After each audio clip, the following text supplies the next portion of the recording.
Good morning, good afternoon, and good evening, everyone, and welcome to Never Settle, Persuasion and Negotiation Skills to Get What You Want. My name is Colin Mahan. I'm a Director of High Growth Impact Entrepreneurs and Head of Sponsorships at the Nasdaq Entrepreneurial Center. And for those of you who may be new to the center, we're a nonprofit dedicated to expanding access to the knowledge, networks, and mentorship entrepreneurs need to build and scale companies. Today's session is designed specifically for founders building companies with significant growth ambitions. Whether you're raising capital, managing venture investors, scaling go-to-market, entering new markets, preparing your company for long-term scale and exit opportunities, many of you are operating in environments where speed, scale, and capital efficiency matter, and where decisions are shaped by investor expectations and rapid growth. This programming is intentionally built for founders navigating that kind of trajectory. So before we dive in, I'm going to launch a few polls. We use this feedback and information to guide the programs and resources we build for this global community of entrepreneurs. The first one, how are you feeling about your business? Are you optimistic? Feeling a little survival mode? Let us know. While you're answering, feel free to drop in the chat where you're dialing in from today as well. It's always great to see the range of places our founders are dialing in from. Also, we're going to have live Q&A near the end of this conversation, so feel free to drop those questions for us at any point in time in the Q&A box at the bottom of your screen.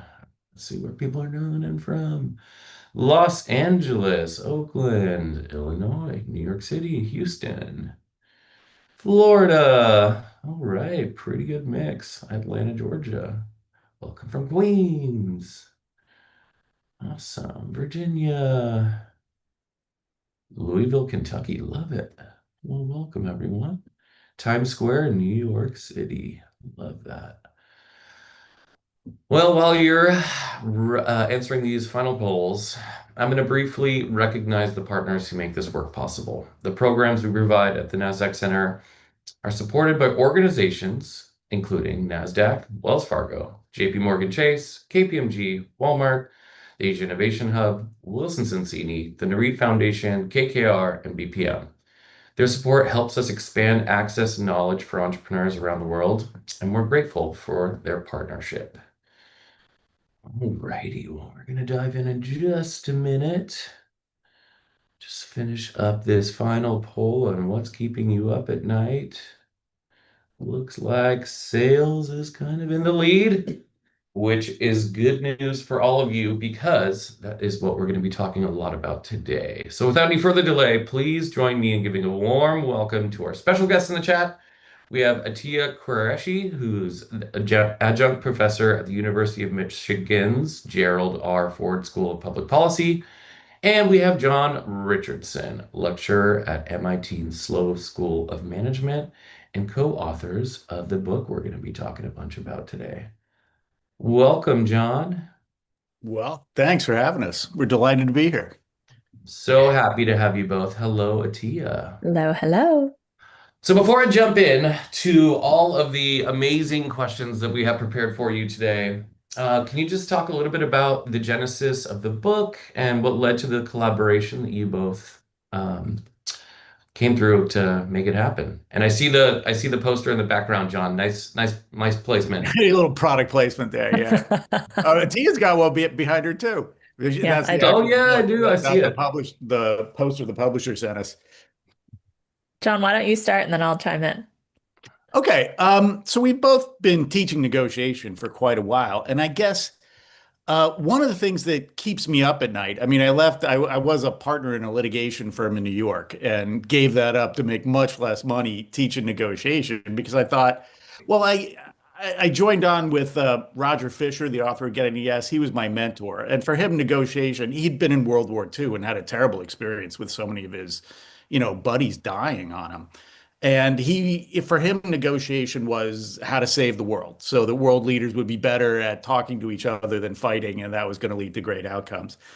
And, I signed on to that mission and was happy to be doing it. But what kept me up at night was, okay, but, we're giving really good ideas about negotiation strategy, and the students are convinced, they believe it.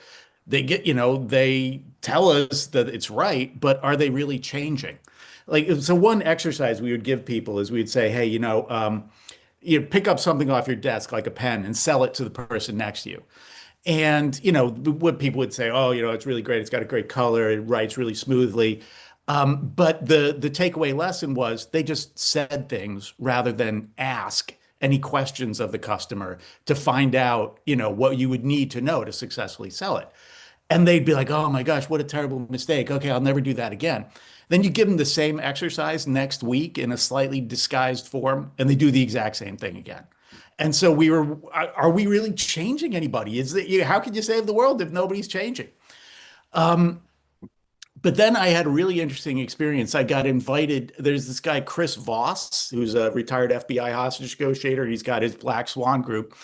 When he retired, one of their first gigs was to teach hostage negotiation to the military and intelligence services of the United Arab Emirates. So we went to Abu Dhabi, and they were all expert hostage negotiators. I knew the research, so they could say, here's what we think works. Is that correct according to research? I'd be like, yes. And they'd be like, okay, great. But they got tremendous behavioral change in very short order out of their students. And that really made me say, wow, how did they do that? And what I think the difference is they were, instead of talking about what the theory was of why this should work on people, they were super specific about micro skills. Here's exactly, not show empathy, but make noises like, at least 10 times a minute, like that kind of thing. So they were super specific, and then they'd make you practice again and again and again. And compared to other law school courses, our course was maybe half lecture and half practice. They're like 5% lecture, 95% practice. So they were even farther down that path of focusing on drill and implementation. And so, but, hostage negotiation is a very specific kind of negotiation. There's a lot of tools that business negotiators have that don't really come up in hostage negotiation. And maybe that's why they got so incredibly good at the limited repertoire that they had available. Now, Chris and his guys will now cover in their courses the whole spectrum of negotiation stuff. But that hostage negotiation community had to deal with less tools, I think. And so then I thought, well, that same thing they did of turning all these good ideas into micro skills and designing exercises where you would practice them obsessively, we've got to do that for law school, business school negotiation. And so Attia was first a student in that class, and then the TA, and then the head TA, and then a lecturer at MIT because she, kept being the best at whatever she was doing. And so we started working together on making homework for our students to do in between classes that would actually drive this behavioral change. Because, the UAE government was spending a colossal amount of money to have all these super expert, retired FBI guys come down there and teach them. Most of the people listening probably don't have a government that's ready to spend $250,000 per person to teach them. So it's what could we design that people would do to manipulate their girlfriend, their parents, their kids, for their, entertainment and amusement, but to practice these skills. And so we started designing these things, and then of the ones that worked really well, we collected them and put them in this book for people to use at home. Awesome. I love it. Attia, he laid the landscape. So I'm going to stick with you, but start diving into some of the content in the book.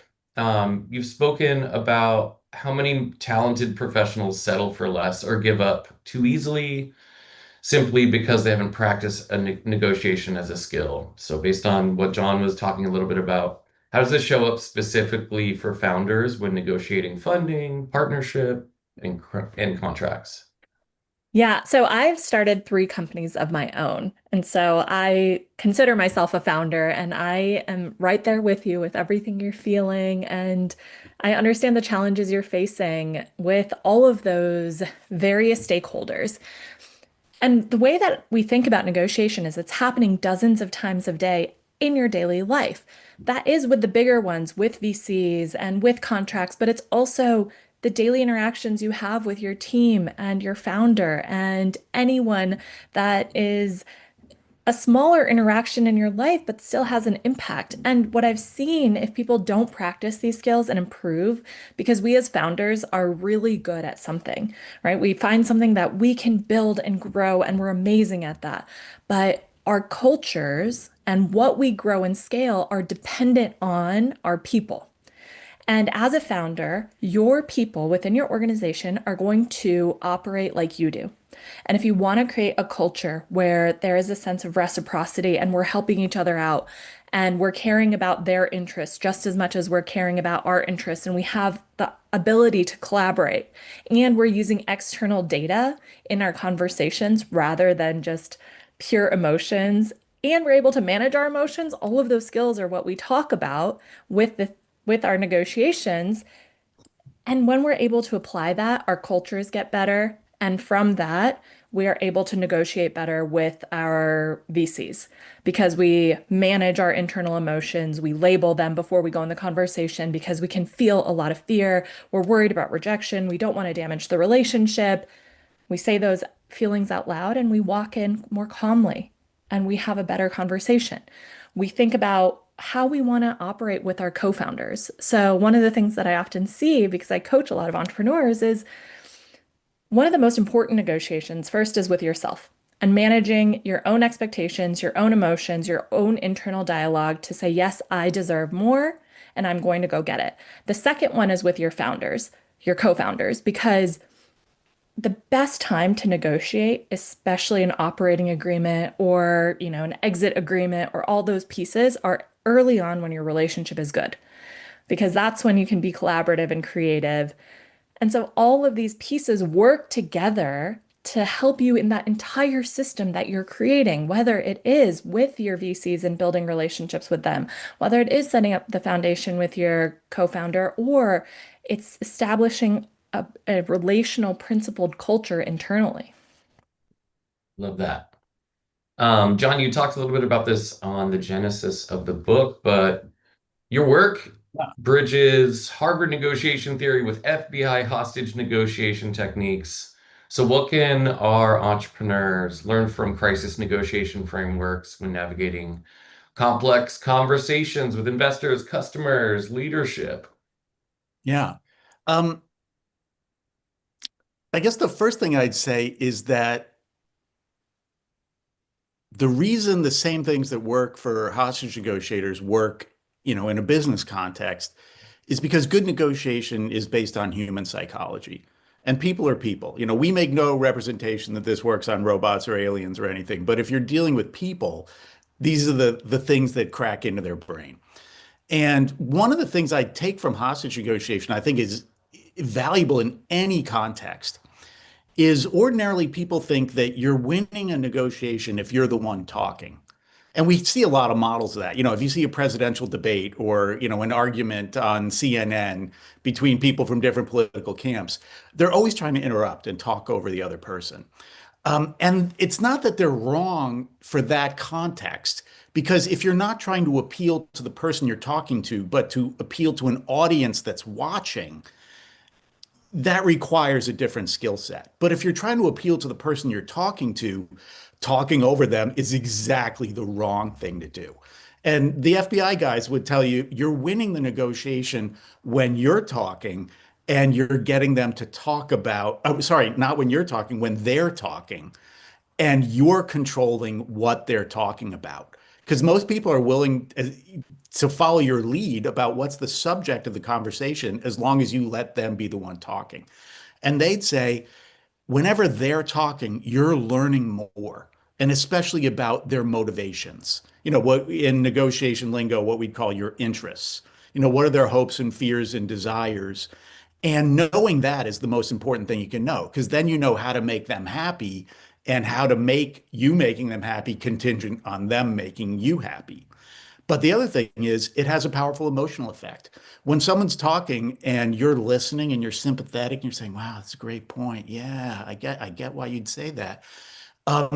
That makes them like you so much better. That's the most effective technique for making them like you. Great. Um, Atia, you were talking about the self negotiation with yourself first, and I love that. And many founders think that negotiation is only in the context of external deals, but negotiation can quietly shape the trajectory of a company. So, what are some of the hidden costs when founders fail to negotiate effectively within their own orgs? Yeah, so first, if we fail to negotiate effectively with ourselves, if we don't prep ourselves and get to a point where we're comfortable making an ask, then we're failing our organization because we aren't setting ourselves up for success.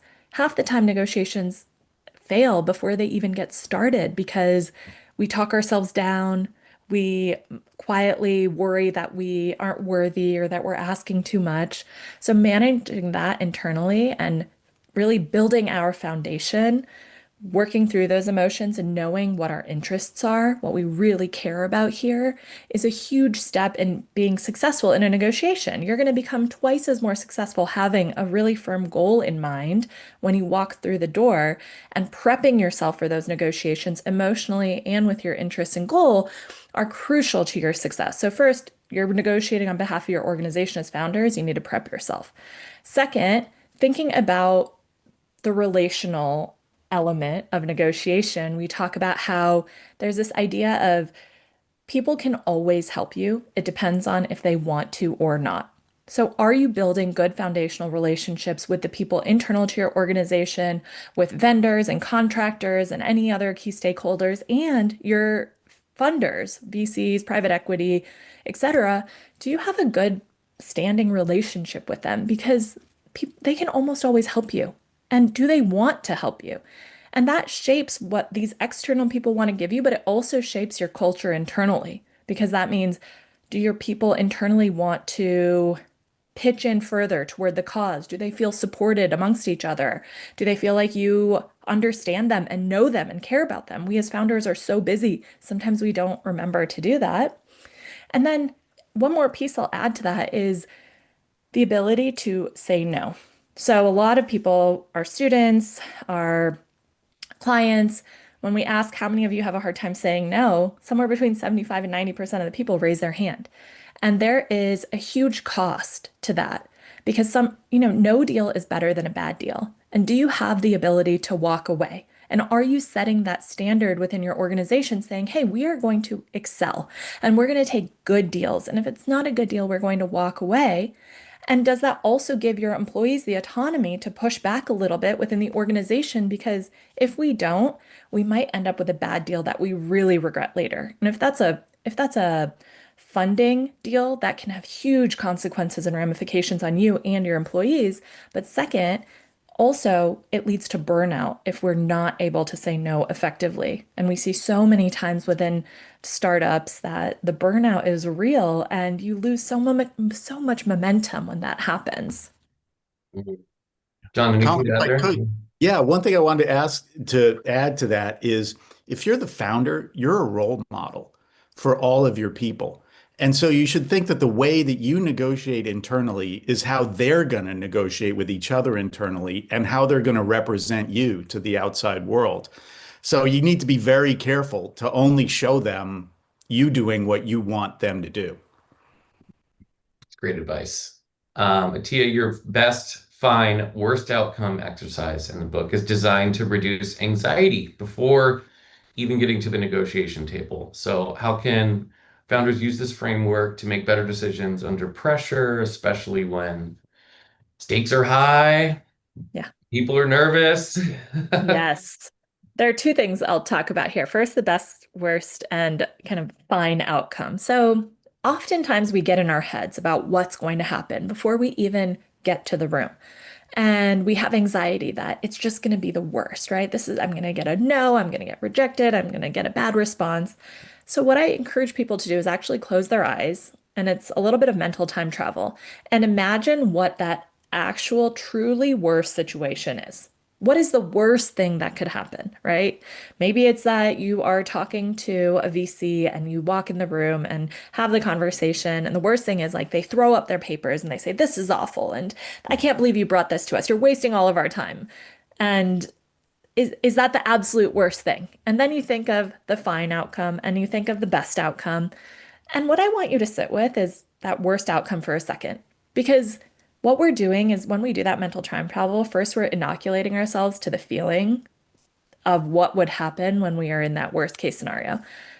And then when we look at it and take a step back, because we're sitting in our real lives, we're not in that room, we realize if that's the worst thing that could happen, I will survive it and it will be okay. And all of a sudden, the anxiety does drop down. And then you look at the fine outcome and the best outcome. And usually, what happens is it's either the fine or the best outcome that ends up coming to be. But we are so worried about that worst case scenario. I want you to sit in it and live in it. And a lot of times, the worst case scenario involves rejection. And for founders, for anyone starting a company, we face rejection maybe multiple times per day. So building our resilience to rejection is so crucial to being a good negotiator for ourselves, for our organizations, and externally because we know it's going to happen. So go find little opportunities in your daily life to get rejected so you can build your resilience to it. Ask for something off the menu. Go see if you can find something unique at a store that they really don't offer. Anything, any small way in your daily life to get rejected is going to build your resilience to it. And you'll actually be surprised at how often you're able to get rejected. Yeah. This is an exercise we give our students is go home and, over the next week, get rejected 5 times. And they find it really hard, not because it's so painful, but because people keep saying yes to them Yeah. and they can't, get themselves to be rejected. I love that. Yeah, it's like the exhibition matches before the championship game, right? Yeah. Yeah, exactly. Exactly. You're building muscle memory. And that's what everything we talk about is these small exercises we talk about build your muscle memory so that when you are in that high stakes environment, you have practiced so many times that that just clicks in. You don't even have to think about it because you've built that muscle memory already to get you to the spot you want to be. Yeah. And you both advocated for value creation over value extraction. Yeah. So how can founders negotiate in ways that strengthen long-term relationships rather than just maximizing those short-term wins? Yeah. Well, first, I should say it's not that we're against value extraction, or we would probably call it distribution, the distributional side of negotiation of who gets how much. It's that most people systematically neglect the value creation piece. There's a lot of research on that. That if you give somebody a game and ask them to predict what's the maximum possible joint score, they always underestimate. So we'd say most of us need to focus more on that value creation piece and have it come first in the negotiation. I mean, if you're going to have a knockdown, drag out fight over the price, well, sometimes you got to do that. But first, do the thing where you figure out what each side's motives are and what would make it a good deal for each side. First, make the pie bigger, and then you can, have a big fight over who gets what slice. But it usually also happens that once you collaborate on making the pie bigger, people like each other a lot better, and the fight part goes a lot more nicely. Attia, Yeah, what would you add? I would just add that I think that in our society today, we see negotiation as really adversarial. And I saw that to be the case for a really long time until I entered John's MIT class. And he said, I could get more tangible money, resources, time, energy, more out of a deal if I built a good relationship with the other side and cared about their interests. And that blew me away because it's this, in TV and movies and out in the news, we see negotiation as something that people are hammering at each other. They're trying to get every penny. They're, really combative. And it doesn't have to be that way. You can actually get more by using these techniques and caring about the relationship and what they need, because fundamentally that gives more value to both sides. Both sides then want the deal to happen. And you're going to not only have a great deal in the moment, but you're going to be able to have repeat interactions, which means more value down the line. Yeah. But that's all based on, as Attia was saying, this idea of first figuring out what's motivating them. And we've got a couple exercises we give students for those. One of them that I recommend very highly to people, because it's also just fun to do on a long car trip, is You present someone with a decision that you're struggling with making. So it has to be a hard choice. And then you ask them to guess, what are your reasons for wanting to do it and for not wanting to do it? This actually was invented by a TA of ours. She was teaching a class once, and she's like, okay, for negotiation prep, we're going to try to guess what's motivating them. And some of the students said, well, you can't know that. That's crazy. And she goes, all right, let's test that out. And she had really long, bright red hair. And she said, it was like 3 feet long. She said, I've been thinking about cutting it off and getting a pixie cut. What do you think are my reasons for wanting to cut it and for not wanting to cut it? And they all made their guesses. She wrote them out on the board. And she goes, like, God, you're like 95% right, except for a couple things I didn't even think of that I should be thinking of. And, they guessed you're worried about how much it's going to cost at the salon. She's like, no, I'm going to get my mom to pay for that. But people, once they actually make the effort to try to imagine what's motivating somebody else, they do surprisingly well. And so if you do that, then the next step is flip it around and say, okay, tell me about a choice you're trying to make. And I'll see if I can guess what's motivating you, pro and con. And not only do you build that habit of always asking yourself what's motivating them, and you build greater skill in guessing accurately, but you get to know them better and you almost get to like them better. Great thing to do on a long car trip with your kids. It's also a really great thing to do on a first date. You meet somebody on Tinder, try that with them, and you'll know pretty quick whether they're the right person for you or not. I love that.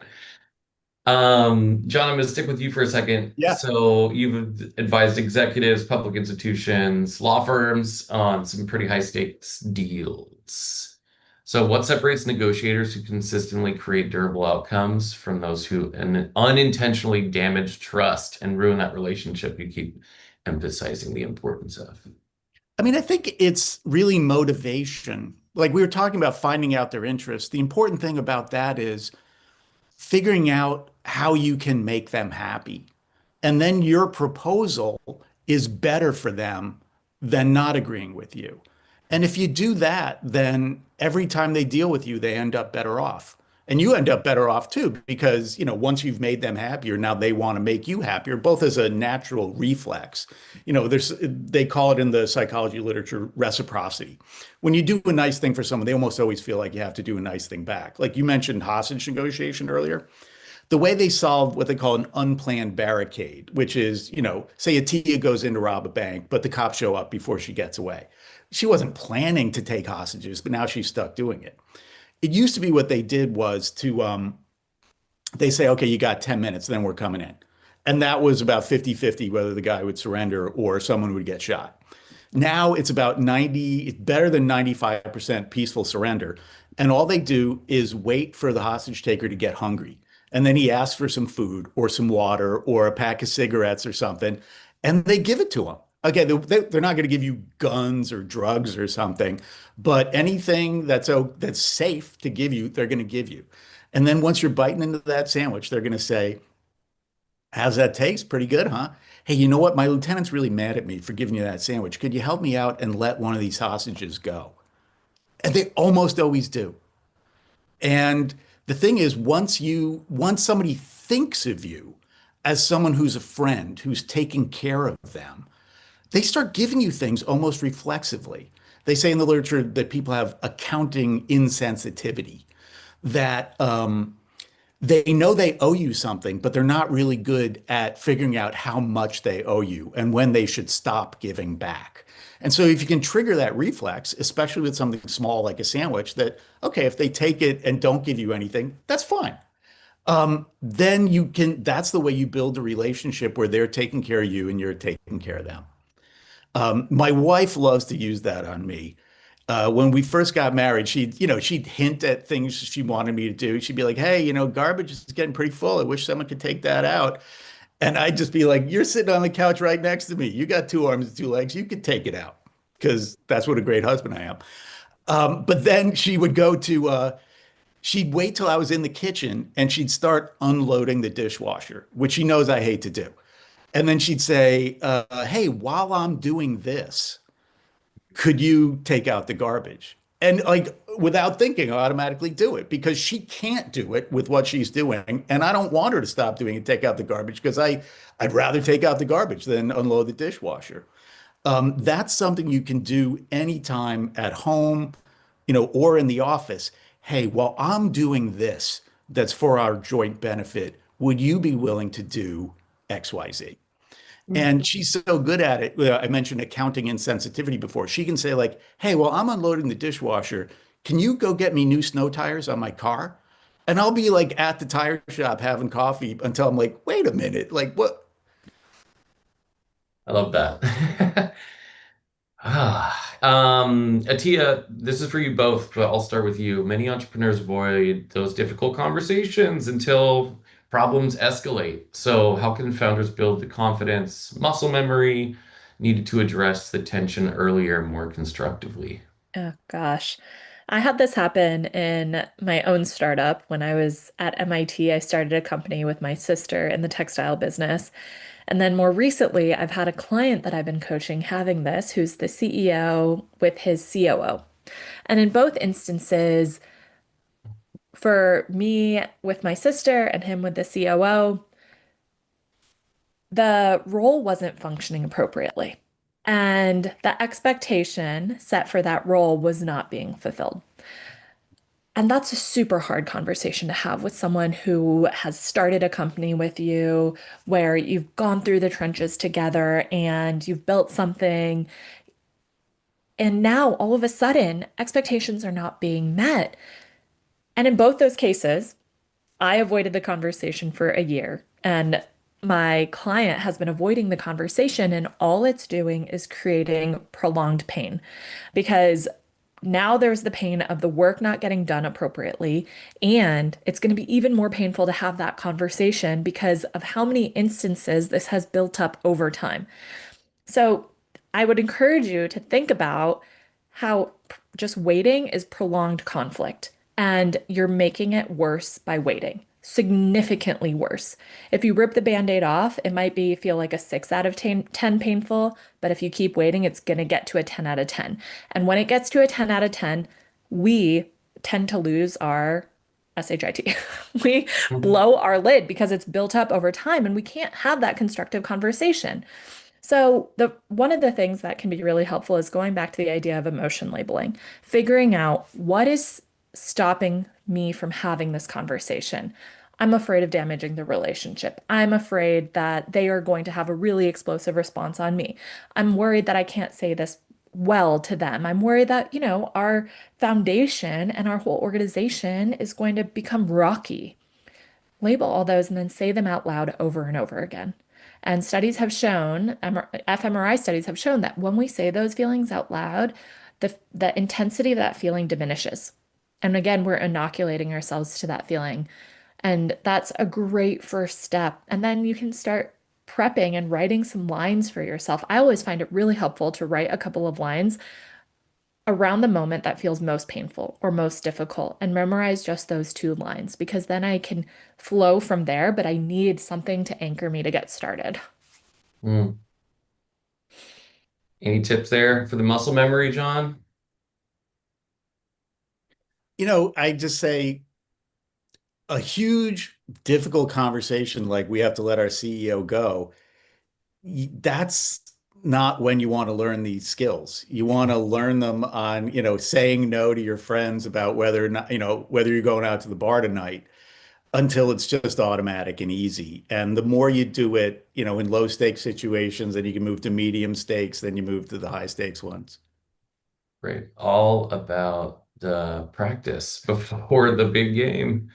Yeah. Tia, your experience navigating various company cultures through your startup experience and power dynamics shaped your approach to negotiation. So, how can founders become more effective in negotiating across different communication styles, industries, cultures? Yeah. This goes back to what you just said, prep. The more we prep up front, the more impactful the return is from the negotiation. There are studies that show that, 5 minutes of prep can have a huge difference. If you spend an hour prepping, that is a massive return on the time that you spend prepping for the conversation in that negotiation. And so, luckily, LLMs, Gemini, Claude, ChatGPT can synthesize so much of this for us and do all of the homework and the background research. Of course, you want to vet it, but it can get you started on figuring out where is the starting point, vet the data, make sure the source is correct. And that's a great place to start when it comes to cultures and understanding how would I negotiate in Chinese culture where there are a lot, or Japanese culture where there are a lot of rules and procedures when it comes to negotiation versus how would I negotiate with a VC where I feel like I have less power and they have more power. So doing that research up front can really help you when you get started in that negotiation.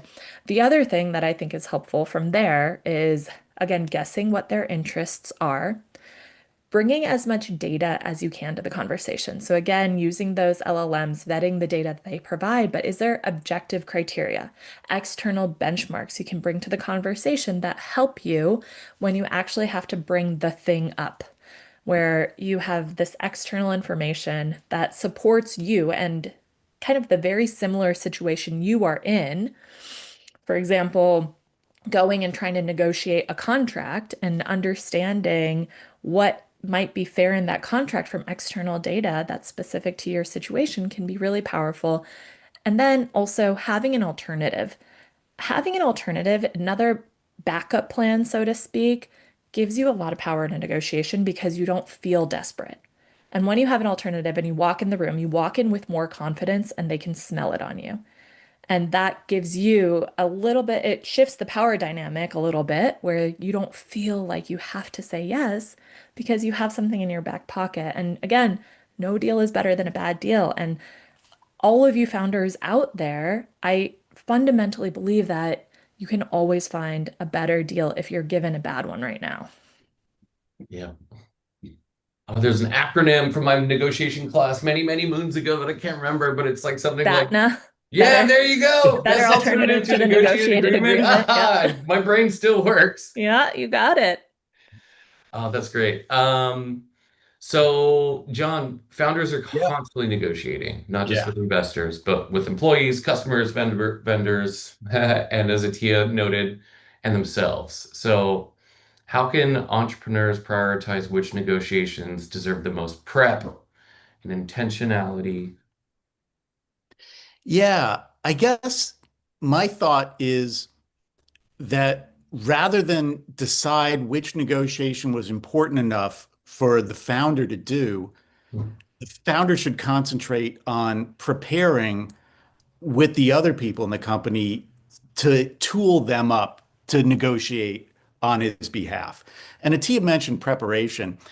We have at the back of the book a template for, go through what's motivating us in this negotiation. What do we guess is motivating them? What are different options we can put in front of them? Hey, because what we like to do is not make one proposal to the other side. We want to make two or three and see which one they're more interested in and which one they want to talk about. What benchmarks could we, bring to convince them that our proposal's fair? What are we going to do if this doesn't work? What are they going to do if this doesn't work? And if you go through that with your people, they're much better tooled up for any negotiation that you help them prep on to do the right thing without you having to be there. And there's another piece of that too, which is this is something that comes from the FBI hostage negotiators.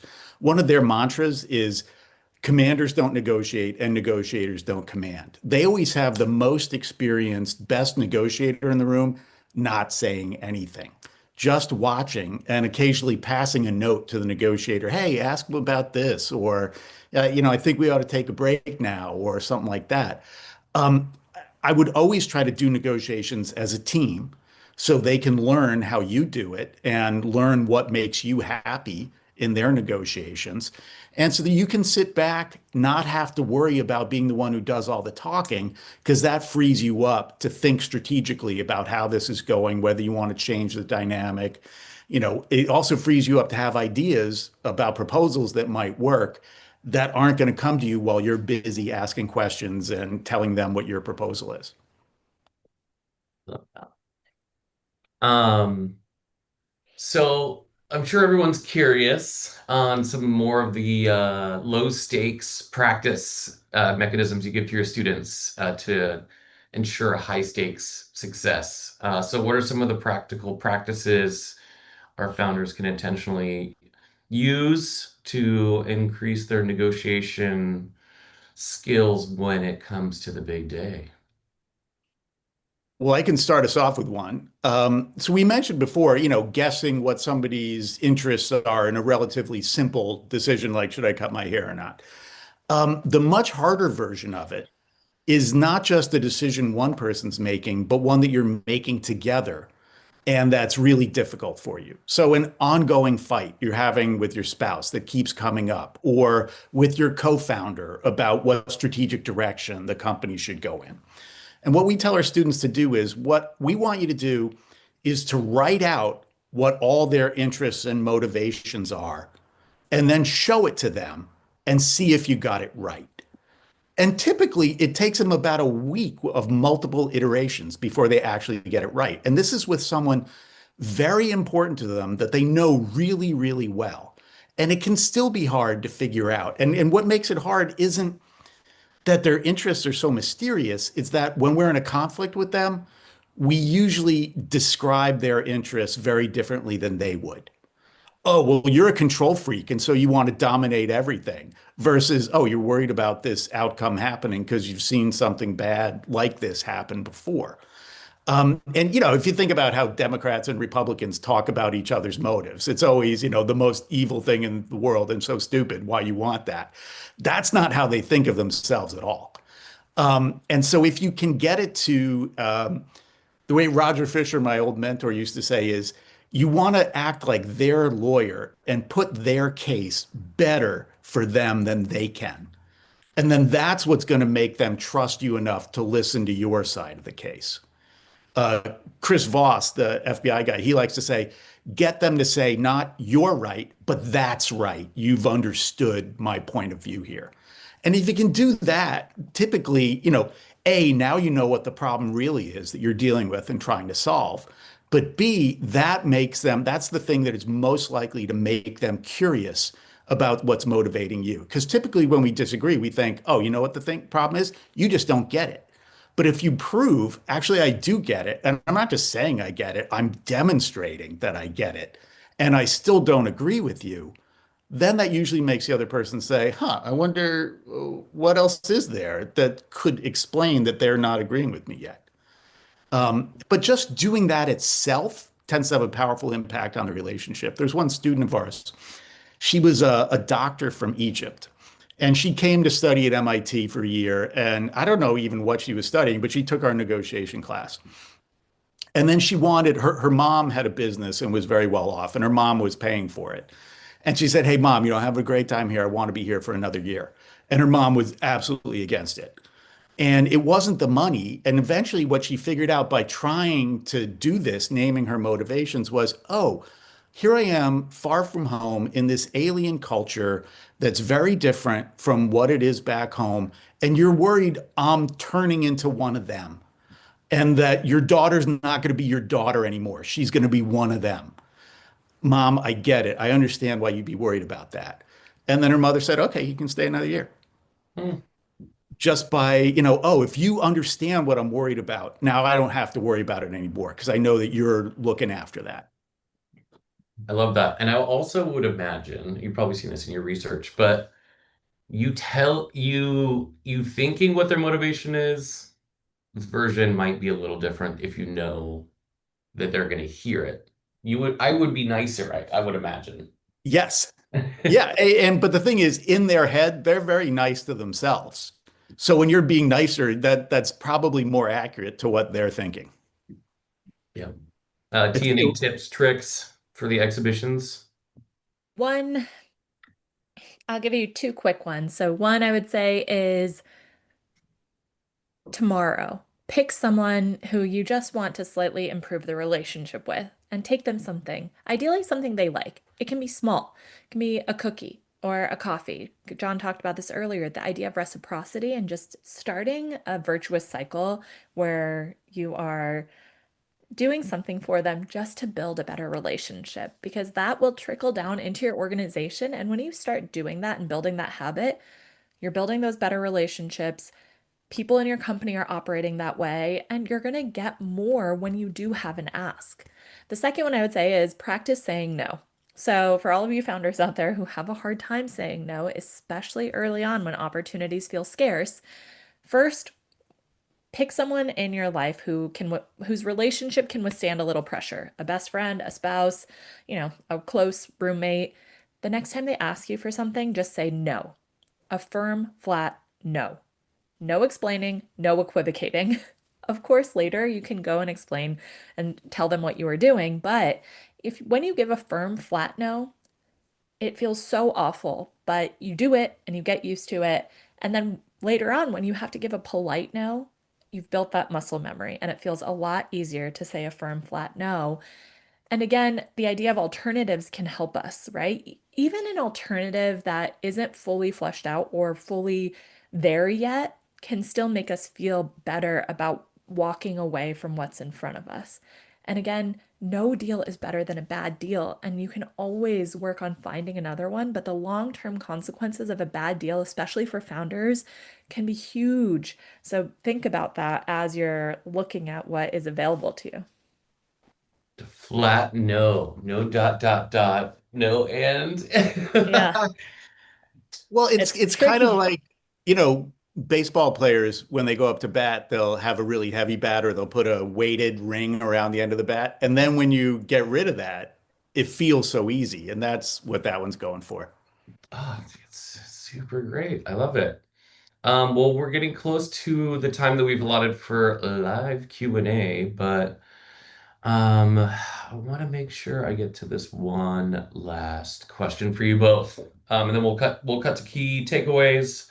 But if there's only one mindset shift you wish every founder on this call and anyone who dials in on demand later adopted earlier in their entrepreneurial journey, what would it be, and how would it fundamentally change the trajectory of their business?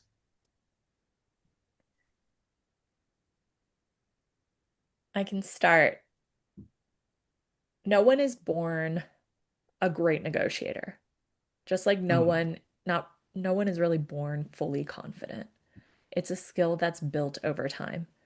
And you can build this skill. And if you think about it in that relational principled way, where you're creating value for all parties, you're going to get more now and you're going to get more later. I love that. Yeah.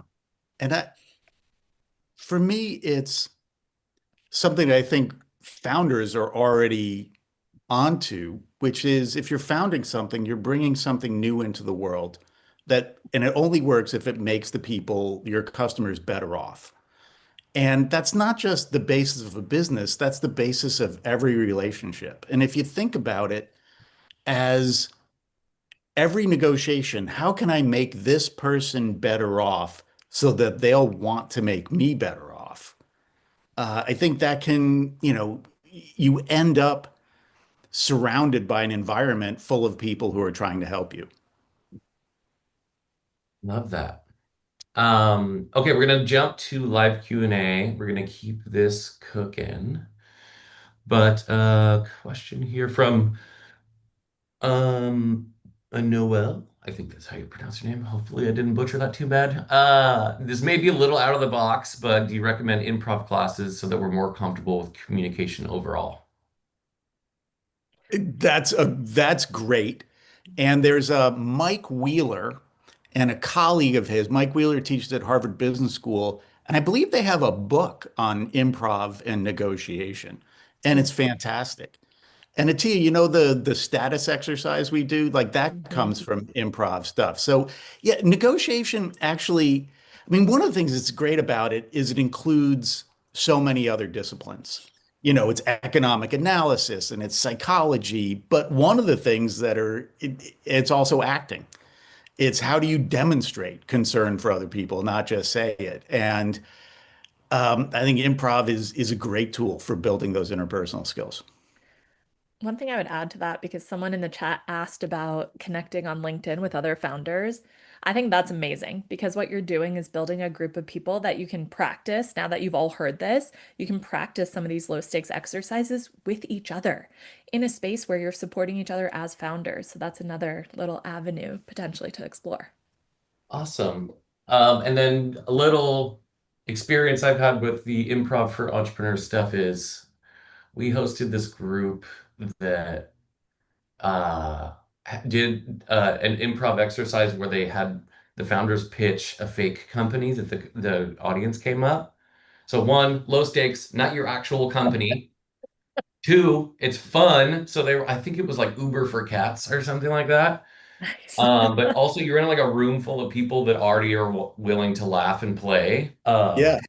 So just even like being on stage, like I've seen yeah, again, back to everything that you guys are talking about. It's like this practice makes perfect mentality. Mhm. Yeah. Well, I mean, one of the big things you're trying to do to get better at negotiation is reduce your level of anxiety. Yeah. Yeah. And Attia, what she was talking about having a bat and knowing what you're going to do if this doesn't work, for me, that really lowers my anxiety. But just getting into that mindset of it's play, it's fun, I don't need this, but maybe something good could come out of it. That's another great mechanism. Yeah, totally. Question here from Daniela. I would really appreciate any advice you could share on how to build strong relationships with a counterpart in order to achieve better negotiation skills. I think you can start small and just give them something. Yeah, like the cookie, the coffee that you were talking about. Exactly. Give them something really small, just as a gesture of goodwill without any expectation of anything in return. Knowing people's names is really helpful, and using their names in a conversation can help build that relationship. And one thing that we as founders always lack is time, but giving someone a little bit of your time in a conversation, getting to know them on more than just a surface business, entrepreneurial level can also really help with that. Yeah, I would say that, we talked about giving them a cookie, but one cookie that everybody likes is being listened to and sympathized with. And so you can always give them that. Great. Free too. We like that. Well, Um, it might cause you to use up some Tums, if you find it stressful to listen to them, but that's all it costs you. yeah, I love it. Let's see, question here. How do you deal with fear or failure? Fear of failure or feeling like your new offer is not really good enough or marketable, especially if you keep hearing no. Boy, that's exactly the experience we had with this book. Mhm. And for a long time, I wasn't writing it. I started to write it and then I wasn't really getting anywhere. And I realized because I kept imagining that people would hate it.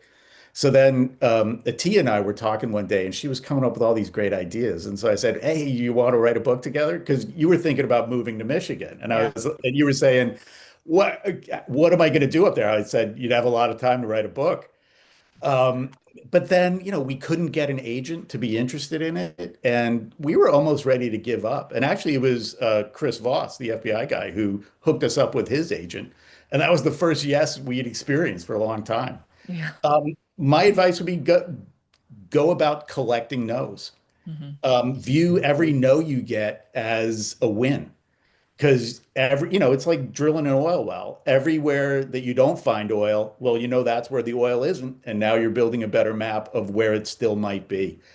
And, the more no's you get, the stronger you get about them.